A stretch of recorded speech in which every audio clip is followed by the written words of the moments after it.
Okay, good morning, everybody. Um,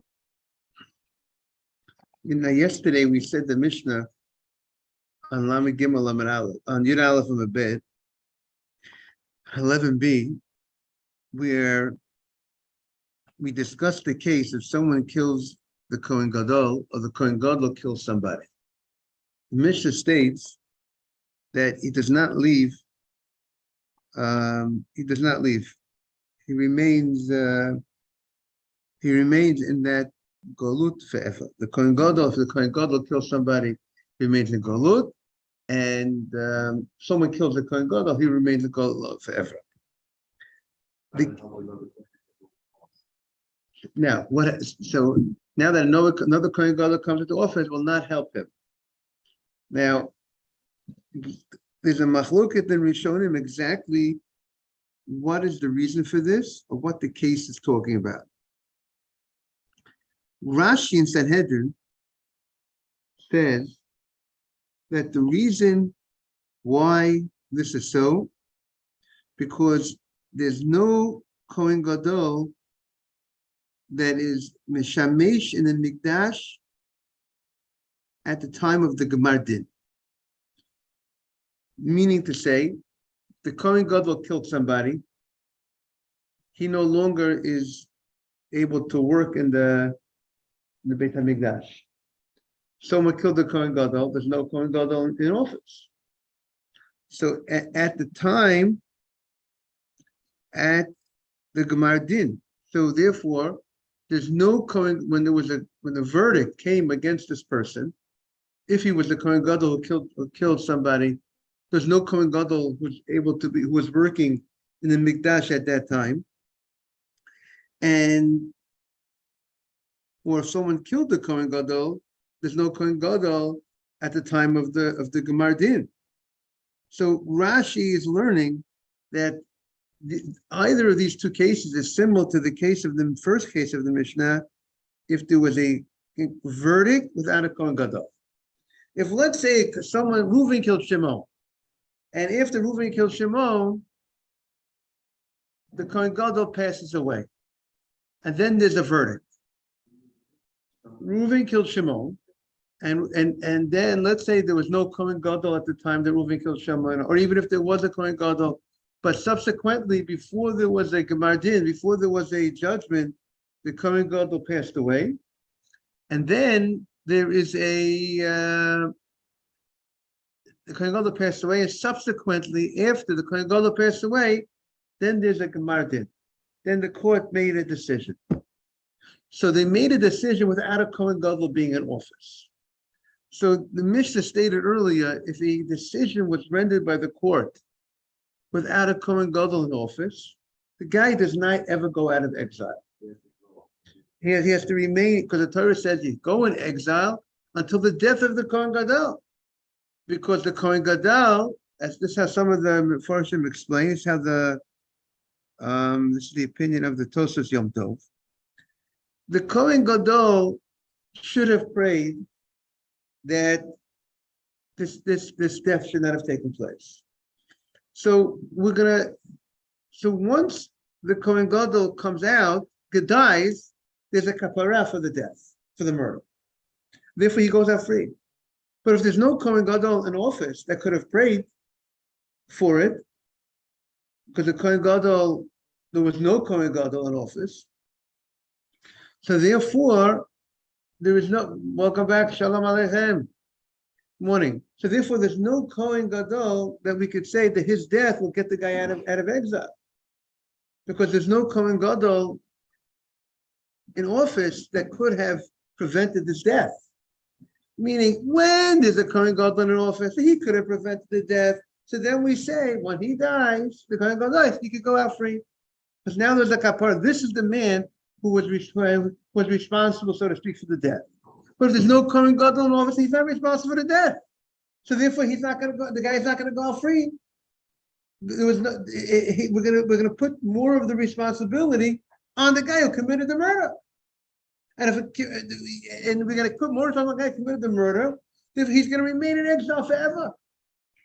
That's how the Tosfos Yom Tov explains why, if there's a Gemar Din, if there's a conclusion of the court without a Kohen Gadol, the guy remains in exile.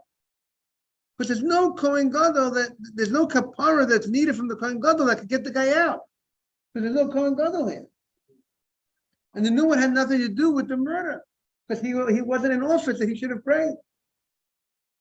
Beautiful chat of Tos Yom Tov. So Rashi is saying, Morris, we're bringing Morris update. She should remind you about Birkat Torah.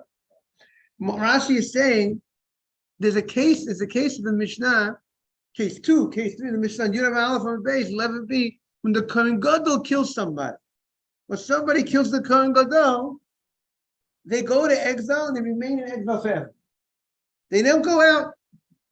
So Rashi understands that this case is like the case of having a verdict without a Kohen Gadol in office. Meaning to say, if a guy killed a Kohen Gadol, there's no Kohen Gadol in office by the time they had the verdict.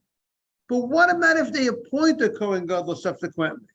Someone killed the Kohen Gadol, and there's no Kohen, and then after they killed the Kohen Gadol, there was a Kohen Gadol that was appointed, new Kohen Gadol, and then there subsequently was a verdict.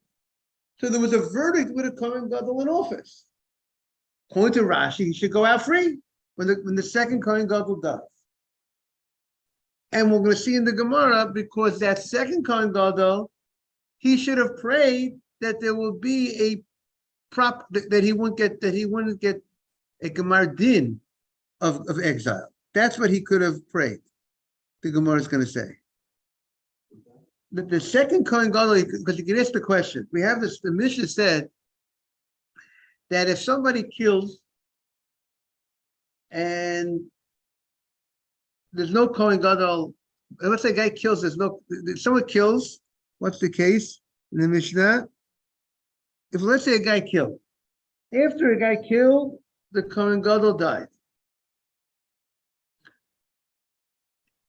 That Kohen Gadol is not in office at the time of the verdict. But before they made a verdict, they appointed a new Kohen Gadol. And at the time of the verdict, there was a Kohen Gadol in office. So the Mishnah says, since at the time of the verdict there's a Kohen Gadol, even though it's a new Kohen Gadol, he will go out free with the death of the second Kohen Gadol. Even though the second Kohen Gadol was not in office at the time of the murder. He came into the office after the murder, before the verdict. And he goes out free with the death of the second Kohen Gadol. So the Gemara is going to ask, what did the second Kohen Gadol do wrong? If he wasn't around at the time of the murder, there was a different Kohen Gadol in office. So why should the guy go out free with the death of the second Kohen Gadol? So the Gemara is going to say, we'll get to it, we're not there yet, but the Gemara is going to say he should have prayed that the verdict would have been a positive outcome. When the court is doing proceedings, meaning a Jew is facing a verdict of being uprooted from his town, to leave his town, to go to exile. It's a very serious punishment for a Jew.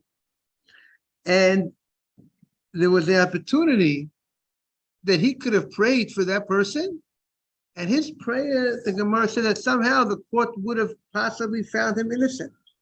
Like the Gemara said earlier, the Zchut of Eretz Yisrael. Good morning, Mike. Good morning, Rabbi. Welcome back. We missed you, Mike. Thank you. Missed you too. Mike is back and better than ever, as they say in America. That's right, Rabbi. Okay, we are on 11b. Lit Aleph on the bed. Got it. That's what, like we found that if the fact that if a person ran from a court in Chutz La'aretz and he runs to the Holy Land, the Gemara talks about redoing the trial. Even though he was guilty, let's say, of murder, found guilty of murder outside of Israel, but maybe by coming to the land of Israel, the Zchut of Yishuv Eretz Yisrael, being in the Holy Land, that will create a merit for him, that he'll win the trial. So somehow, certain things have the opportunity to create merit. And maybe if he would have prayed, maybe the witnesses would have not been maybe the witnesses would not have come, or whatever it might have been, they would have found issue with their testimony, and the guy would not have been subsequently punished to go to exile, which is a very serious. Person could be in exile for the rest of his life.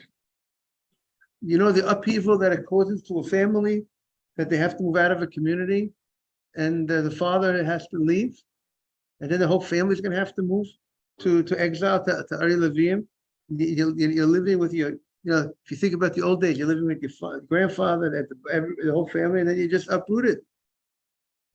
So that's Rashi's understanding. Rashi's understanding is, it seems that the case of the Kohen Gadol killing someone, which therefore, as a result of that, there's not going to be any Kohen Gadol in office at the time of the verdict, because he's the Kohen Gadol is, let's say, he's on trial. It would seem from that, because he's on trial, he's not in office. Or the case of a guy killing the Kohen Gadol, there's no Kohen Gadol, they killed the Kohen Gadol. Therefore, there was a verdict without a Kohen Gadol in office, the guy remains in exile forever. But if, let's say, someone killed the Kohen Gadol and they appointed a new Kohen Gadol, and then there was a verdict, so according to Rashi, it would seem that he would get out free with the death of the second Kohen Gadol. However, the Ritva takes issue with Rashi's understanding. The Ritva has two questions on Rashi. Number one, the Gemara should have explained that the case of the Mishnah, the job of the Gemara is to elaborate and explain and clarify the Mishnah. The Mishnah is concise, very short, it's basic law. It needs clarification. It needs to explain what the Mishnah is talking about. The Gemara didn't say that the case of the Mishnah, when someone kills a Kohen Gadol, that he remains in exile forever, is only when they did not appoint a new Kohen Gadol in between the murder and the verdict. Rashi is saying that the problem when a guy killed the Kohen Gadol, that he remains in exile because there's no Kohen Gadol in office at the time of the verdict. So the Gemara should have said, but if they appointed someone between the murder and the verdict, he goes out free with the death of the second Kohen Gadol. The Gemara doesn't say that. What does it seem to imply from the Gemara? In the language of the Mishnah, which the simple reading of the Mishnah sounds that way. The Mishnah says, if a guy kills the Kohen Gadol, he doesn't go out free. It doesn't say only if they never appointed a new Kohen Gadol. He doesn't go out free. Question number one of the Ritva. Question number two of the Ritva. We already know this halacha from the first case of the Mishnah. The Mishnah says if there's a Gemar Din, if there's a ruling of the court without a Kohen Gadol in office, the guy remains in exile forever. So if the case of killing a Kohen Gadol is the case of this, and the reason for the going to exile forever was there's no Kohen Gadol in office because he killed a Kohen Gadol, that's the first case of the Mishnah. If there's no Kohen Gadol in office, time of the verdict, he remains in exile. Moni Ariel. So what do we need this new case for? Two, in the yeshiva world, they call it two bomb questions on the Ritva, on Rashi. You should know, somebody told me, it's past Shabbat, I think. Menachem Begin came to the Lower East Side, to Moshe Feinstein's apartment on the Lower East Side in like 78, 79, before Camp David, wanted to get a blessing. You look in the Moshe book, this picture, everybody, we know that he came to the Lower East Side, and it was very difficult for the Mossad to secure the area, going into apartment building and so on and so forth on the Lower East Side. So they came to the apartment, Moshe Feinstein's apartment before Begin came in, just to check the apartment, make sure there's nothing going on. There's no one hiding out in the apartment that's there to kill the prime minister. So they come into the apartment and they're looking around. So one of the rabbis, by the way, Moshe Feinstein was with other great rabbis, Rabbi Hutna, other great rabbis, and they asked them, "What are you looking for?"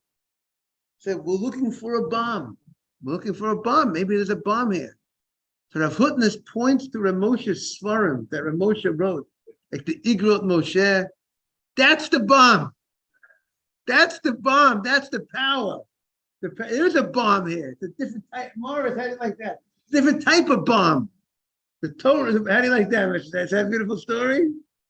I love that. I just heard it this week. That's the bomb. That's the power of the Jew. Our bomb, like it says, Akol Kol Yaakov, Vayedayim de Esav. Esav's power is with the hand. Our power is with our voice, our Torah, our Tefillah. That's the bomb. That's called the bomb kasha. That's the bomb. So the Ritva has a different approach, and he argues on Rashi. And he says, even if they appoint a new Kohen Gadol, after the Kohen Gadol got murdered, someone murdered Kohen Gadol, they appointed a new Kohen Gadol, the guy who murdered the Kohen Gadol will remain in exile forever, even though there was a new Kohen Gadol in office at the time of the verdict. And he understands that that's the special Zeret HaKatuv. That's a special law over here that there's no redemption for such a high-level murder. I mean, there's no redemption without remaining in exile forever. Remaining in exile forever, that's the redemption. And he says it's possible that the reason for this is because when a person kills a Kohen Gadol,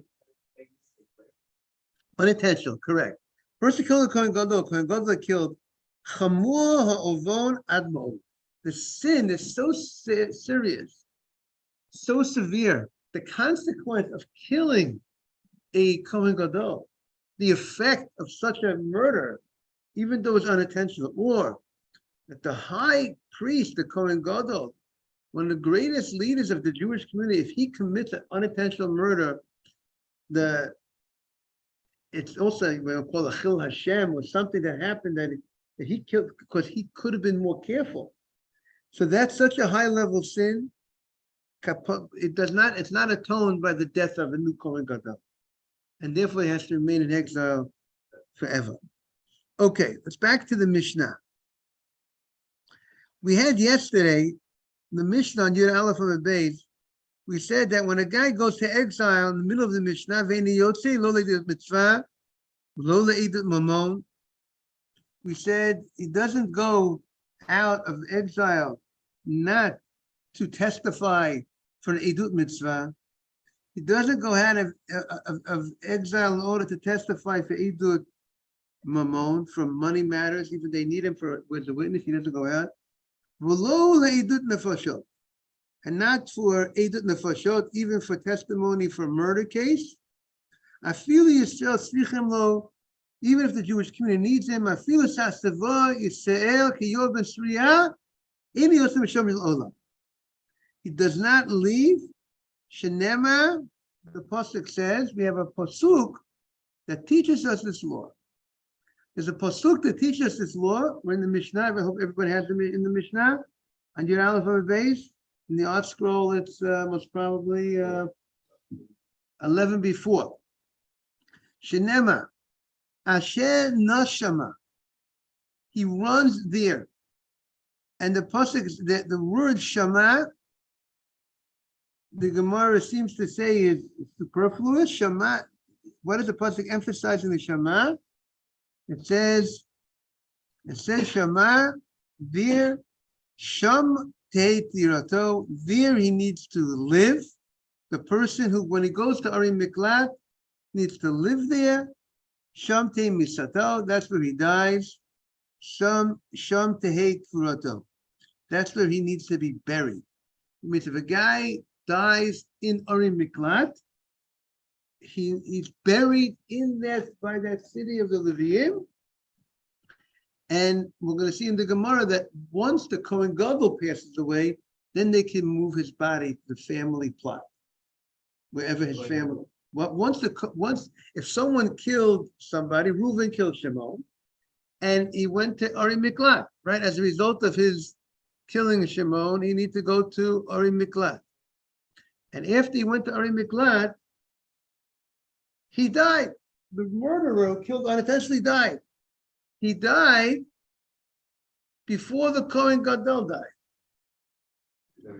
So they bury him there. He needs to be buried there But we're going to see when the Kohen Gadol dies, then the kapara is complete, and then they could rebury him. Because remember, until the Kohen Gadol dies, the kapara for this murder has not been finished yet. Therefore, he has to remain in exile until the Kohen Gadol dies. Meaning, even his bones has to remain in exile. Sham take v'rato.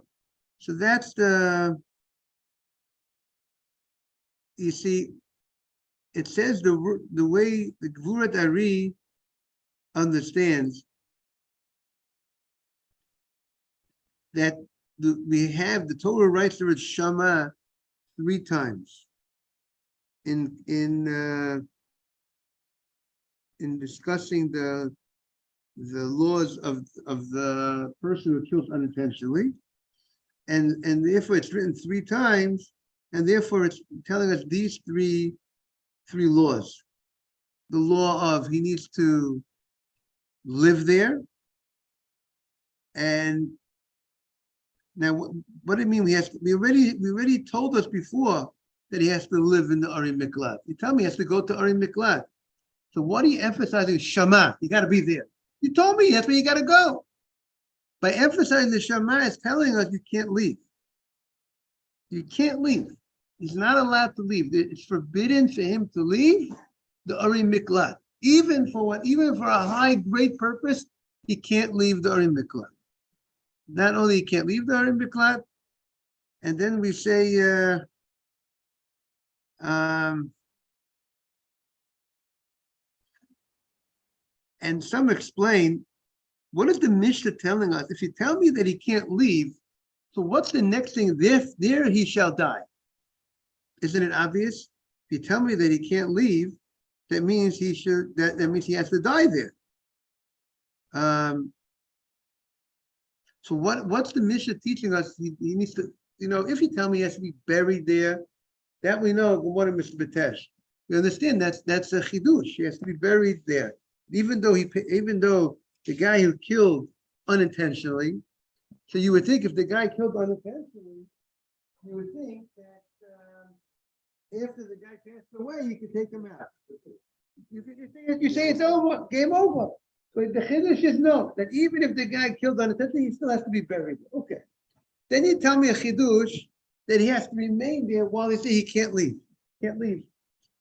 But now, what is this? If you're telling me that he has to live there, it's obvious. I mean, what does it mean you have to live there? If you live there, it means you can't leave. This has to be, you can't leave at all. It's like the guy who's under house arrest, right? There's certain guys out on bail. I know someone who's out on bail, okay? So his story, the guy, he can't leave. If he goes out of a certain area, he's in big trouble. He's not allowed. He's violating the terms of so that's the story over here. That's Shamati Dirato. He has to live there. So what's the pasuk telling us that's where he has to die? So that he can't leave. Obviously, he's going to die there. So the Tiferes Yisrael says that even if the doctors say that the ear in the Uri Miklat is not healthy for him, he still has to remain there. That's his approach. There are other approaches to this question, but it's something interesting to think about. What is the Mishnah? What is this new thing we're adding? Sham tehei misato. That's where he should pass away.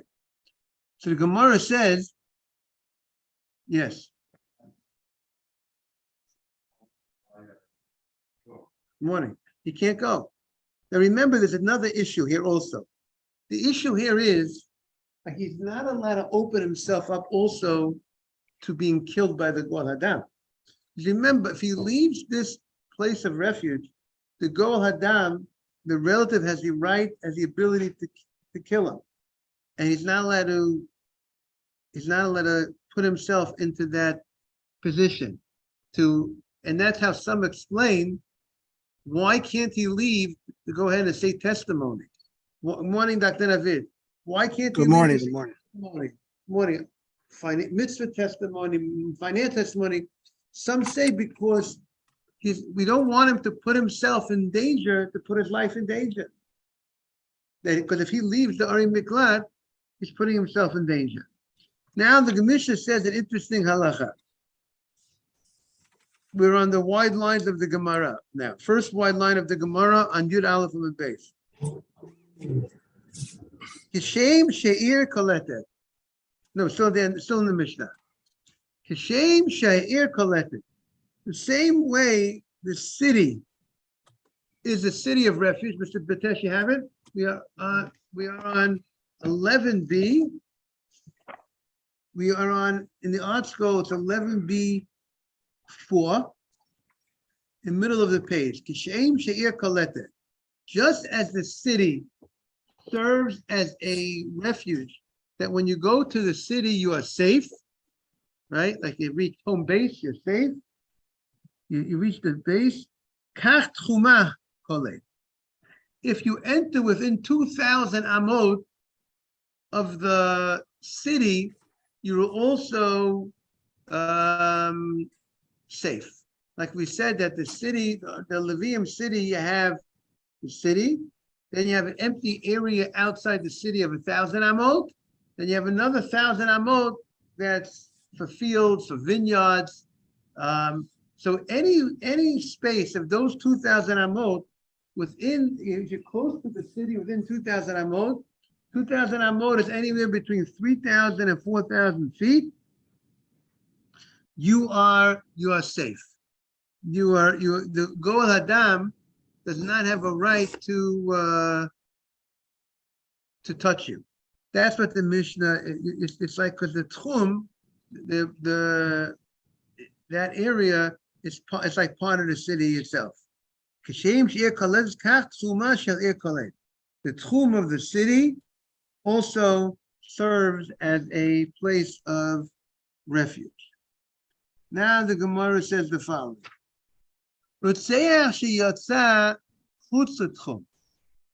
If the murderer who killed unintentionally left the city, not only he left the city, he left the tchum, because we said leaving the city will not make him vulnerable. He has to leave the tchum.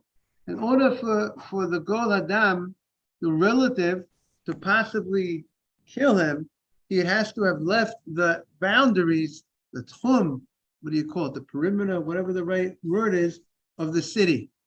If a person left the tchum, if the Rotzeach left the tchum, Motzo Goel Hadam. And the Goel Hadam, the one who, the relative, some learn it's one of the 7 relatives of the person, one of the 7 close relatives that a Kohen's not allowed to make himself Tameh, but there are 7 relatives that are on the list that a Kohen makes himself Tameh for. A father, mother, brother, a sister that was not married, a brother, a sister, a child, daughter, or a son, or a spouse. Those are the 7 closest relatives that a Kohen makes himself Tameh.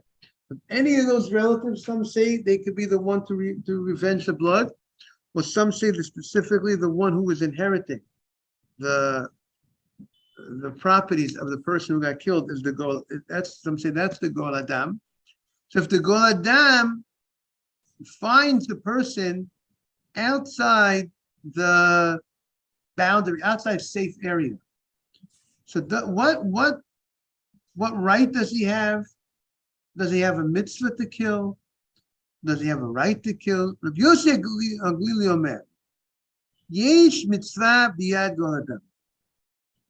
He holds that there's a mitzvah in the hand of the Goel Hadam to go ahead and to kill this person who violated the terms of the agreement, so to speak. Terms of the agreement of the Torah, that the Torah says, stipulated that he needs to remain in exile.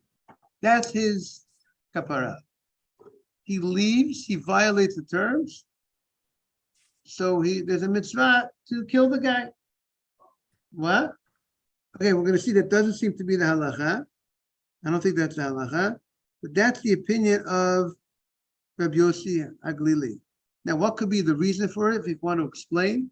Remember, the guy who killed unintentionally, who's sitting in exile, there was a level that he could have done better.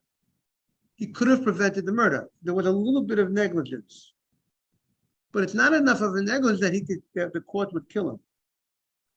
But he needs that atonement. And therefore, if he leaves the exile, and maybe the point is, maybe it's more to be a deterrent, that if he knows that the Gol Hadam has a mitzvah to kill him, he's not going to leave. He's not going to leave the exile. We're never interested in killing anybody. The Torah is not interested in killing somebody. It's only about wanting the guy to do the right thing. So it's like Ramosha Feinstein's letter to the governor of New York, Governor Hugh Carey, when he wanted to know remember Governor Carey? We have the Carey Tunnel now.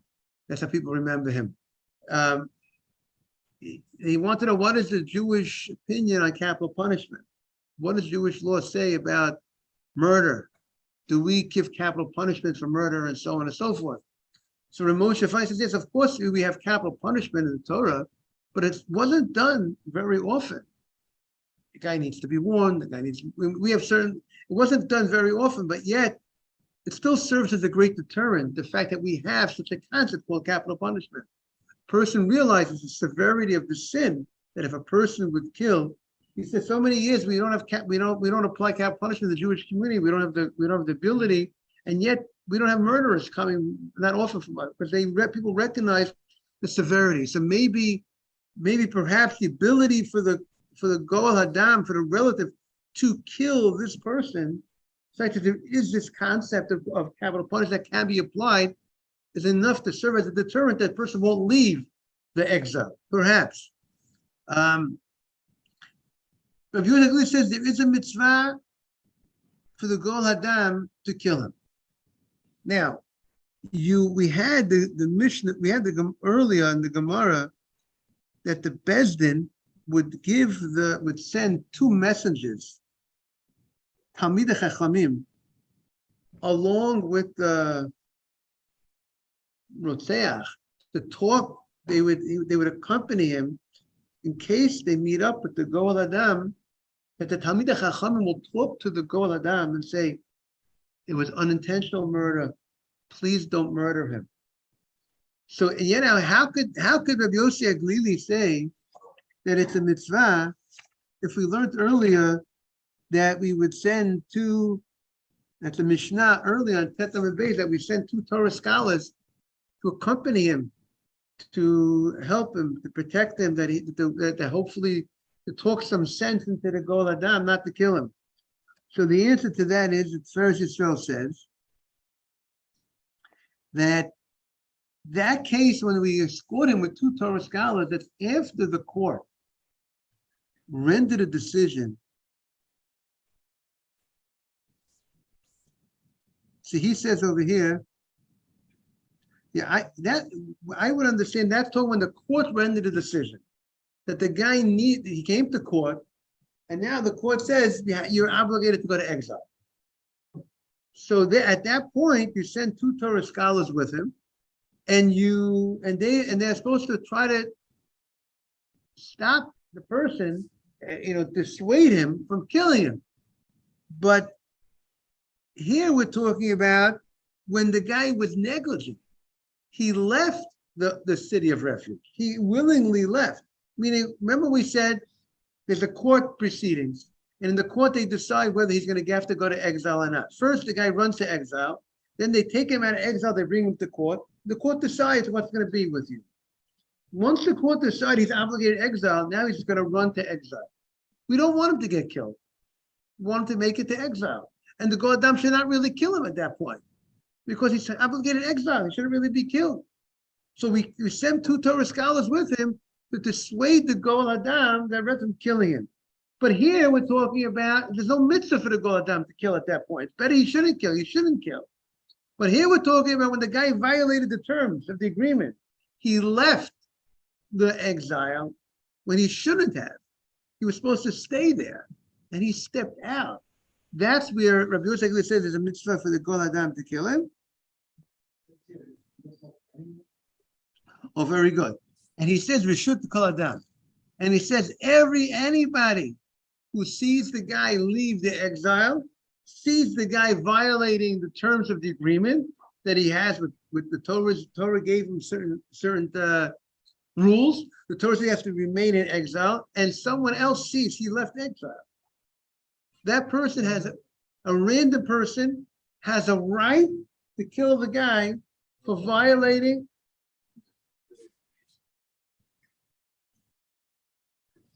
Okay, so according to Yosef Glili, he holds the Torah gave a mitzvah to the Goel Hadam if the person violated his terms that he needed to follow. But it's a mitzvah to him, but everybody else also has a right. And again, that would serve most probably again as a deterrent. It's like we are all the police force. Not that we're obligated to, here it says, but we would have a right to kill him.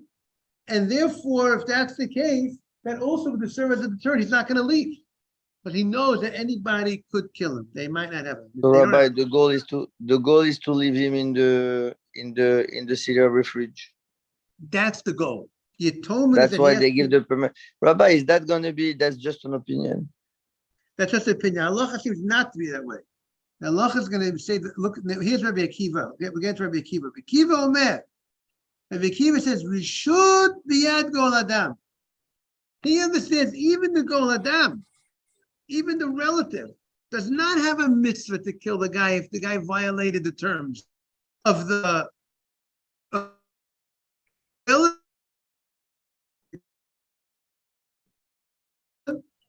but not that the give a mitzvah. You see, law on the court to render judgment, to prosecute someone who's obligated prosecution. The question is here, is there a mitzvah for the Goel Hadam to kill the guy who killed his relative unintentionally? So Bekiva says, no, there's no mitzvah. Because at the end of the day, the murder was done unintentionally. So we're not going to say it's a mitzvah. It's true. The guy violated the terms, but it doesn't mean it's a mitzvah to kill him. It doesn't mean the Torah is going to give him a mitzvah to kill the guy. But he has a right to kill him. However, Rabbi Akiva says, V'chol Adam chayav malav. The text that we have in the Mishnah is that any person, any random individual would go ahead and kill this Rotzeach who violated the terms and left the Ori Miklat, he would be chayavim alav. He would be obligated in death, murder.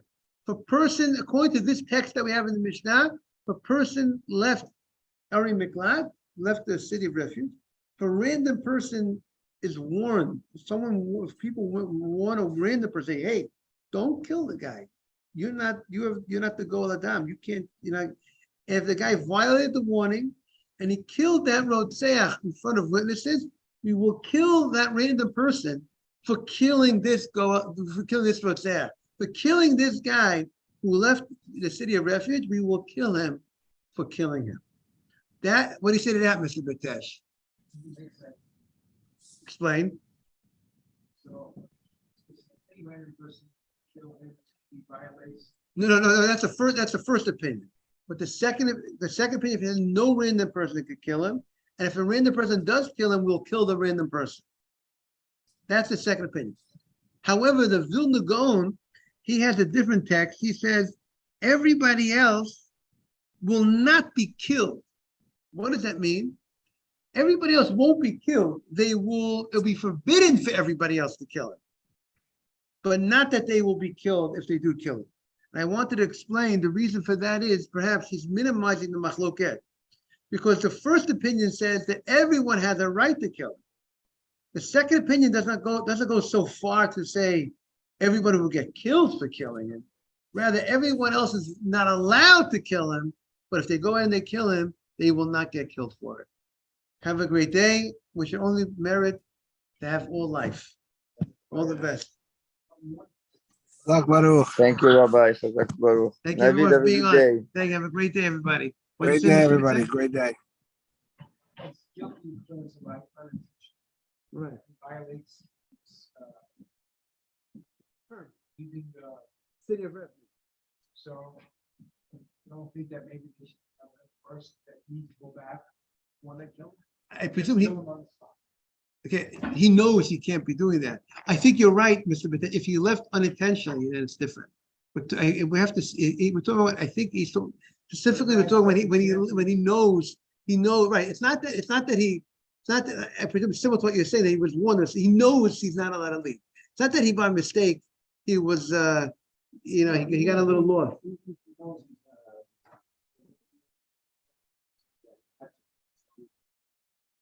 It doesn't seem like we don't give him an allowance under any circumstance to leave. That seems to be the You're not situation. giving him any allowance, you just get killed. If he leaves, so hopefully he won't leave. He'll be smart enough not to leave. Which foolish person would leave? Putting your life in your hands if you leave. So. Right, and he has no right to do that. Have a great day.